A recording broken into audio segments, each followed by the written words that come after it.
तो बोल्ट जोड़ के प्रकार हम बता चुके थे कल आपको, लैब जोड़ और बट जोड़। ठीक है, लैब जोड़ क्या होता है ये बताया, बट जोड़ क्या होता है ये बताया। उसके पहले रिपीटिंग जब पढ़ा हमने तो उसमें भी सब कुछ एज इट इज था, बस वहां पे जो हम रिपीट यूज कर रहे हैं तो यहाँ पर हम क्या यूज कर रहे हैं, यहाँ पर हम जो है बोल्ट यूज करना है। ठीक है, एज ए फास्टनर। तो अब इसके बाद जो है जो जोड़ लगाए जाते हैं चाहे प्लेट पर चाहे बोल्ट का यूज करके, तो उन जोड़ों में किस तरह की विफलताएं होती है, किस तरह से जोड़ जो है फेल होता है। ठीक है, इसको हम यहाँ पर देखेंगे किस तरह से जो है आपकी कोई जोड़ जो है वो फेल होता है। तो जोड़ के फेल होने की 6 परिस्थितियां। ठीक है, जो बोल्ट है और प्लेट है उनको मिलाकर जो है 6 परिस्थितियां ऐसी बनती है कि वो फेल हो सकते हैं, 6 प्रकार से फेल हो सकते हैं, जिसका फिगर यहाँ पे आपको जो है एक एक करके दिया गया है। ठीक है, तो सबसे पहले हम देखेंगे जो 6 कारण है कौन कौन से हैं। पहला है शियर फेल्योर ऑफ बोल्ट। ठीक है, दूसरा है बियर फेल्योर ऑफ बोल्ट। पहले हम इन दोनों चीजों के बारे में देखते हैं कि शियर फेल्योर ऑफ बोल्ट कैसे होता है और बियर फेल्योर ऑफ बोल्ट कैसे होता है। ठीक है, तो जो शियर फेल्योर ऑफ बोल्ट है तो इसको देख लेते हैं। जब बल लगने के कारण प्लेट फिसल जाती है। ठीक है, जैसे आपने कोई कनेक्शन बनाया प्लेट का, ठीक है, और उस प्लेट की जब कनेक्शन बना और उस पर जब लोडिंग हुई तो बल लगने के कारण, जैसे ये बल आपका इधर इस डायरेक्शन में लग रहा है और ये बल जो आपका क्या लग रहा है अपोजिट डायरेक्शन में लग रहा है, तो इन दोनों बलों के कारण क्या होगा, दोनों प्लेट जो है एक दूसरे के अपोजिट डायरेक्शन में मूव करेंगे। जब अपोजिट डायरेक्शन में मूव करेंगे और बीच में ये नट लगा हुआ है, नट और बोल्ट लगा हुआ है, इसके द्वारा ये जुड़े हुए हैं, तो कहीं ना कहीं ऊपर वाला पोर्शन ऊपरी सेक्शन को लेके जाएगा, है ना। ऊपर वाला जो सेक्शन है आपका ये वाला क्या करेगा, ऊपर वाले सेक्शन को, ऊपर वाले बोल्ट सेक्शन को लेके जाएगा इधर। ठीक है, और नीचे वाला जो पार्ट है प्लेट का फिसलने के कारण जो है इसको इधर लेके जाएगा। अब जब इस तरह से मूवमेंट होती है बोल्ट में तो क्या होता है, जब इस तरह से मूवमेंट होगा तो बोल्ट क्या होगा, वो ब्रेक कर जाता है। ठीक है, वो दो भागों में, दो या दो से अधिक भागों में बढ़ जाते हैं। यहाँ देखिए लिखा हुआ है जब बल लगने के कारण प्लेट फिसल जाती है तो वहां पर शियर स्ट्रेस उत्पन्न होता है, जिसके कारण बोल्ट शियर में फेल हो जाता है। ठीक है, तो जब ये प्लेट मूव करेंगे अपोजिट डायरेक्शन में लगने वाले बल के कारण तो उसमें क्या होगा, शियर स्ट्रेस डेवलप होगा, और उस शियर स्ट्रेस डेवलपमेंट की वजह से क्या होगा, ये जो आपका कनेक्शन है बोल्ट लगाए गए हैं वो बोल्ट क्या होगा, दो या दो से अधिक भागों में बढ़ जाएगा। ठीक है, तो बोल्ट का सिंगल एंड डबल शियर में फेल होना फिगर में नीचे आपको दिखाया गया है यहाँ पे। ठीक है, सिंगल एंड डबल शियर के लिए। तो इसके अलावा जब प्लेट की, अब बियरिंग की बात कर ले हम लोग, बियरिंग के लिए क्या कर रहा है, बियरिंग कर रहा है जब प्लेट की सामर्थ्य ज्यादा होती है तो उस स्थिति में बोल्ट कुचल जाता है तथा बोल्ट बियर में फेल हो जाता है। अब हम शियर और बियर को जो है फिगर के द्वारा समझने का प्रयास करेंगे, बियर और शियर में किस तरह से, यहाँ पे आपको दिया गया है देखिए। ठीक है, ये आपका जो है बोल्ट के शियर के लिए है और ये जो आपका है वो क्या है, बोल्ट के बियर के लिए। ठीक है, आप देख पा रहे होंगे यहाँ पर जो बोल्ट है बियर सॉरी शियर में वो बोल्ट जो है दो भागों में बढ़ जा रहा है, टूट जा रहा है। ठीक है, जबकि बियरिंग में क्या हो रहा है, बोल्ट जो है अपने एक्सिस पे, मान लीजिए एक्सिस इसका कुछ इस तरह से रहा होगा। ठीक है, अपने एक्सिस से क्या हो रहा है, हल्का सा डेविएट हो जा रहा है, इसका जो शेप है वो क्या हो रहा है, चेंज हो जा रहा है। ठीक है, यहाँ पर देखिए सबसे लास्ट में हम दिखा रहे हैं शियर और बियर का कंडीशन किस तरह से होता है, ये रहा। ठीक है, तो यहाँ पर जो है आपका shearing failure, in shearing failure of bolt, अगर कोई बोल्ट शियरिंग में फेल्योर होता है या फेल होता है, bolt gets cut into two or more two pieces.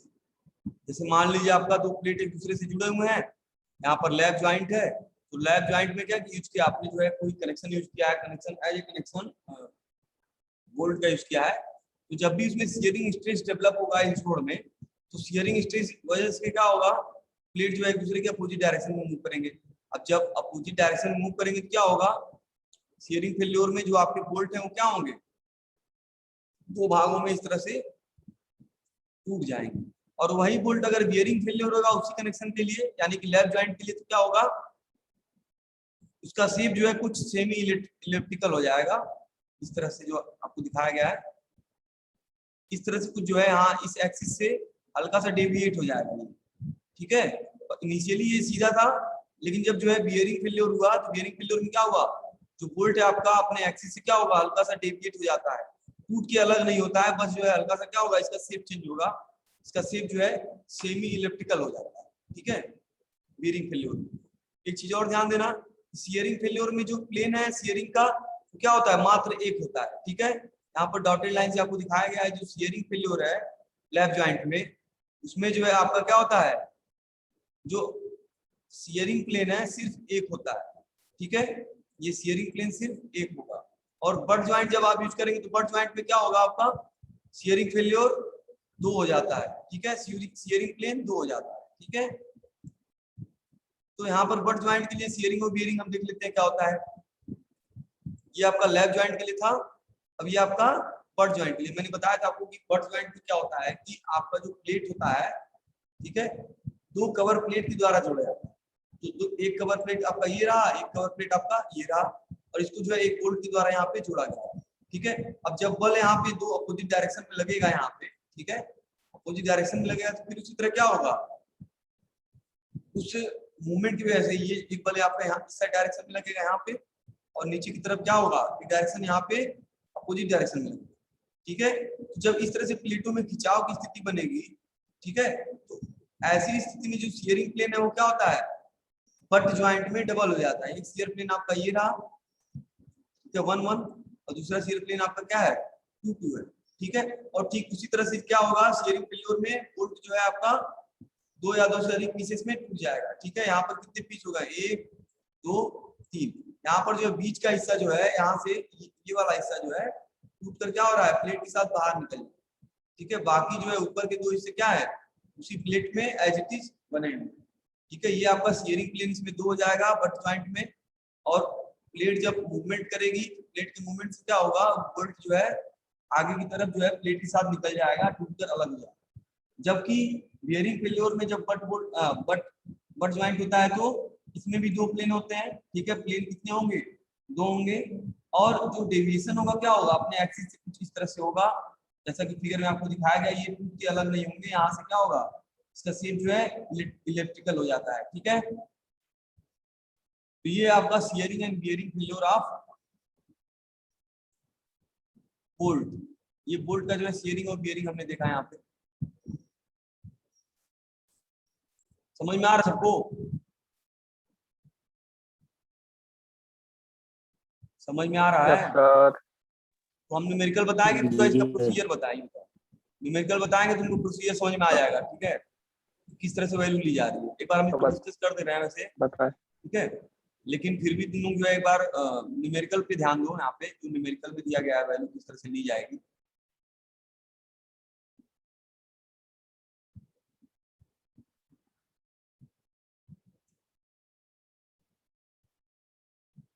अच्छा, पिच और गेज तुम लोग पढ़े थे, बताओ, पिच और गेज तुम लोग पढ़े थे, तो याद है कुछ? हाँ सर, याद है पिच और गेज का होता है?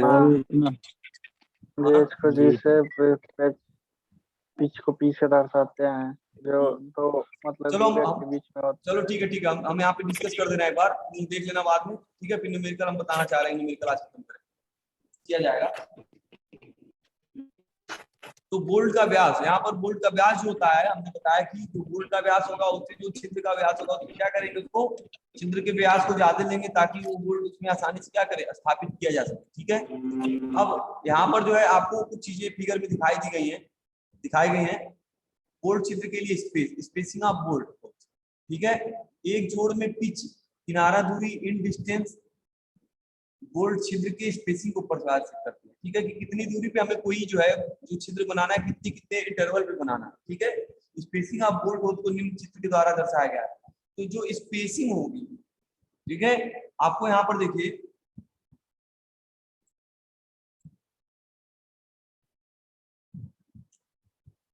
ये आपका जो दिखाया गया है, ये आपका क्या है, इंड डिस्टेंस है, यहाँ से लेकर ये जो दूरी है आपकी, या यहाँ से लेकर ये दूरी, ये क्या है आपका एंड डिस्टेंस है। यहाँ पे क्या होगा, आपका प्लेट जो है आखिरी सिरा है, ये पहले जैसे एक प्लेट दूसरे प्लेट के ऊपर रखा गया है, तो ये प्लेट से देखिए यहाँ पे ये जो सेंटर है, इस बोल्ट का सेंटर है से लेकर इस प्लेट का जो किनारा है ये, ठीक है, ये जो कनेक्शन है इनके बीच की जो दूरी होगी वो क्या होगी, एंड डिस्टेंस होगी। बात सुना रही है, ये जो दूरी होगी ये आपकी क्या कहलाएगी, इसके सेंटर से लेकर बोल्ट सेंटर से लेकर किनारे तक की जो कनेक्शन की दूरी है, कवर प्लेट की दूरी, वो क्या कहलाती है, वो कहलाती है आपकी एंड डिस्टेंस कहलाती है। और एज डिस्टेंस क्या कहलाएगा, इसी सेंटर से जो आपका ये दूरी है नीचे की तरफ, ठीक है, ये जो दूरी है वो क्या कहलाती है, एज डिस्टेंस, जैसे यहाँ पे दिखाया गया, ठीक है। ये जो दूरी आपकी एज डिस्टेंस कहलाएगी, और जब भी इस डायरेक्शन में हम चलेंगे यहाँ पे क्या कहलाएगी, एंड डिस्टेंस कहलाएगी। और पिच मैंने बताया आपको क्या होगा, ये जो डिस्टेंस है यहाँ पे दो क्रमागत बोल्टों के बीच की जो दूरी है वो क्या कहलाती है, पिच कहलाती है। लेकिन ये ध्यान रखना होगा उस लगाए गए बल के समानांतर दूरी होनी चाहिए, ठीक है। यहाँ पर जो प्लेट में बल लगाया जा रहा है, एक डायरेक्शन ये है और एक डायरेक्शन क्या है, ये है। तो इसी डायरेक्शन में दो क्रमागत जो बल होंगे, जैसे आपका एक यहाँ पे है, एक बोल्ट यहाँ पे है, एक बोल्ट यहाँ पे है, ठीक है। तो इनके बीच की जो ये दूरी होगी, ठीक है, सेंटर टू सेंटर, वो क्या कहलाती है, कहलाती है पिच, ठीक है। ये दूरी आपकी क्या कहलाएगी, पिच कहलाएगी। और जब इसी के लंबवत हम देखेंगे लगाए गए बल, जो बल आपका डायरेक्शन है आपका क्या है, इस तरह से है, हॉरिजॉन्टल है, ठीक है। तो इस हॉरिजॉन्टल के परपेंडिकुलर जो डिस्टेंस होगा सेंटर टू सेंटर, ये दूरी जो होगी आपकी क्या कहलाती है, गेज दूरी। यहाँ पे देखिए दिखाया गया गेज दूरी दिखाया गया, ठीक है। तो यहाँ पर हमने चार चीजों को देखा, गेज दूरी, पिच, एंड डिस्टेंस और एज, ठीक है। ये सभी चीजें जो है याद रखना कहाँ पर कौन सी वैल्यू है, इस तरह से हम जो है edge distance, end distance, gauge दूरी और पिच में डिफरेंस, ये चारों हमेशा याद रखना, न्यूमेरिकल के टाइम में आपको जो है याद आएंगी और यूज होगा, ठीक है। अब इसके बाद स्पेसिफिकेशन हम देख लेते हैं कि कितनी स्पेसिफिकेशन होती है। अब देखो दो क्रमागत बोल्ट, यहाँ दिया हुआ है पिच की डिफिनीशन, दो क्रमागत बोल्ट के बीच संरचनात्मक बल जो लगाया गया बल है कि समानांतर या लंबवत मापी गई दूरी को पिच कहते हैं, ठीक है। ये आपका जो है समानांतर होगा, ठीक है, ये पिच होगा। और इसके जो परपेंडिकुलर होगा वो क्या होगा, लगाए गए बल के परपेंडिकुलर वो दूरी होगी गेज दूरी, ठीक है। अब यहाँ पर जो दिखाया गया है देखिए इस तरह से दिखाया गया, ठीक है। ये आपको न्यूमेरिकल समझ में आएगा, आगे हम बताएंगे किस तरह से लगेगा। अब इसके बाद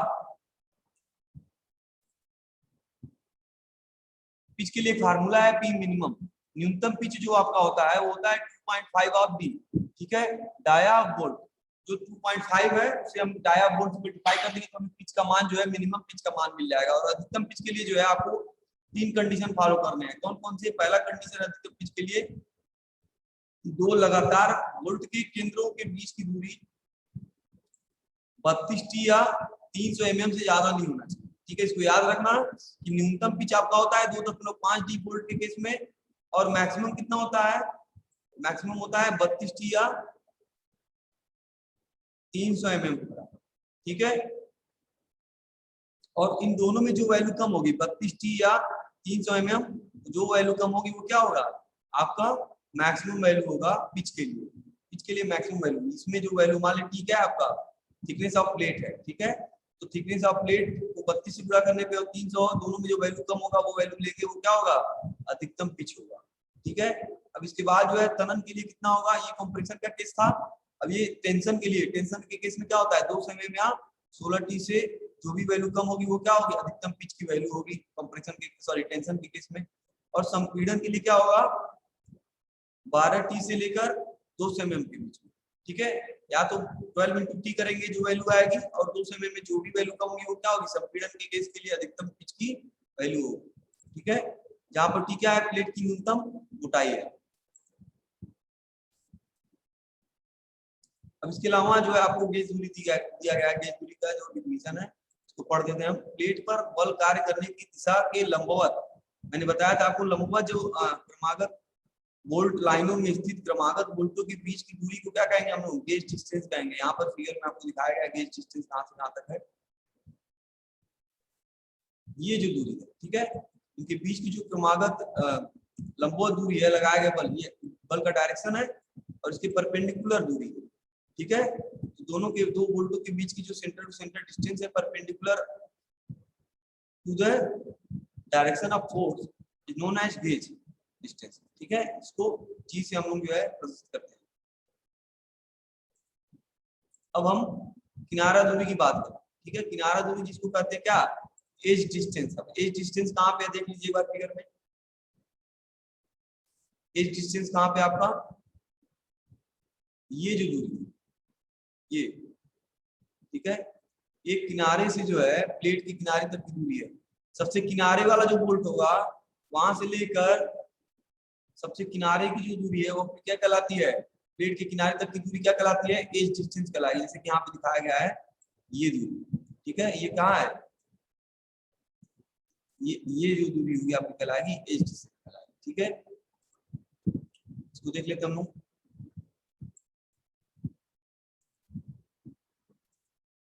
प्लेट पर बल कार्य करने की दिशा के लंबवत, सॉरी यहाँ पे है एज डिस्टेंस किनार दूरी, प्लेट में बोल्ट प्लेट के साइड से कितनी दूरी पर लगाए जाने अनुमन है, यह दूरी किनार दूरी कहलाती है। किसी भी प्लेट में जो बोल्ट लगाए जा रहे हैं वो प्लेट के साइड से यानी कि किनारे से कितनी दूरी पर लगाए गए हैं, वह किनारे से दूरी जो होगी प्लेट के बोल्ट के सेंटर की जो पहला जो है किनारे से सबसे पहला जो बोल्ट होगा उसके बीच की दूरी क्या कहलाएगी, एज डिस्टेंस कहलाएगी। एज डिस्टेंस की अधिकतम मैक्सिमम वैल्यू होती है 12t into एप्सिलॉन, ठीक है, और एप्सिलॉन मैंने हमेशा बताया आपको, एप्सिलॉन क्या होता है 250 बटा अंडर रूट 250 बटा fy, ठीक है, और t क्या है आउटर प्लेट की मोटाई है, ठीक है। यहाँ से जो है हम अधिकतम किनारा दूरी की वैल्यू हम निकाल लेंगे। और उसके लिए कुछ स्पेसिफिकेशन आपको जो है अलग अलग डायमीटर ऑफ बोल्ट के लिए जो है यहाँ पर डायमीटर ऑफ बोल्ट कितना होगा, ठीक है, मान लीजिए 12 है तो क्या हो जाएगा, डायमीटर ऑफ बोल्ट 13 लेंगे। अगर जो है डायमीटर ऑफ बोल्ट 14 दिया हुआ है कितना लेंगे, एक जोड़ देंगे 15 हो जाएगा। 16 के लिए अब देखिए 12 से लेकर 14 तक होगा आपका, तो उसमें एक जोड़ेंगे, फिर 16 से लेकर 22 तक, नहीं 24 तक, ठीक है, 16 से लेकर 24 तक कितना जोड़ेंगे, 2 जोड़ देंगे, यानी कि 18 होगा तो 2, 20 होगा तो 22, 22 होगा तो 24 और 24 होगा तो 26, यहाँ पे 2 जोड़ा जाएगा, ठीक है। 12 से लेकर 14 तक एक जोड़ेंगे, यानी कि अगर डायमीटर ऑफ बोल्ट जो है अगर 12 या 14 दिया हो तो उसमें एक जोड़ देंगे, 13 और 15 हो जाएगा। उसके बाद अगर डायमीटर ऑफ बोल्ट 16 से लेकर 24 तक है, ठीक है, तो उस डाया में क्या करेंगे हम +2 कर देंगे, तो आपका 18, 20, 22, 24, 26 तक हो सकता है, ठीक है। अगर डायमीटर ऑफ बोल्ट 24 से ज्यादा यानी कि 27 है तो कितना लेंगे, 30 लेंगे। डायमीटर ऑफ बोल्ट अगर 30 है तो कितना लेंगे, 33 लेंगे, +3 हम जो है जोड़ देते हैं। ये जो है आपका स्पेसिफिकेशन आपके कोड में जो है पेज नंबर 73 पे ये चीज दी गई है, कितना प्लस हम कर देंगे जो है नॉमिनल डायमीटर कितना हो जाएगा, तो दिए गए डायमीटर के रिस्पेक्ट में आपका नॉमिनल डायमीटर ऑफ जो बोल्ट है उसके रिस्पेक्ट में डायमीटर ऑफ बोल्ट कितना हम लेंगे, ठीक है। यहाँ से ये चीजें जो है आप आसानी से समझ सकते हैं।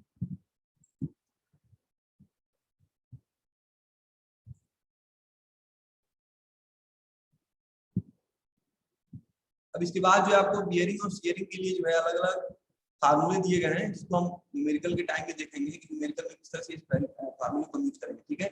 यहाँ पे फार्मूला दिया गया है आपका शेयरिंग सामर्थ्य के लिए, ठीक है। शेयरिंग सामर्थ्य VSNSB से प्रदर्शित करेंगे हम लोग, FUB √3 ब्रैकेट में NN ANB plus NS into ASB, ये आपको जो है कोड में पेज नंबर 75 पे दिखेगा, ठीक है। IS कोड 800 में आपको जो है ये पेज नंबर 75 पर देखने को मिलेगा ये फार्मूला, और इसकी स्पेसिफिकेशन जो दी गई है FUB NM NSB LJ sir आवाज कट जा रहा है आपका।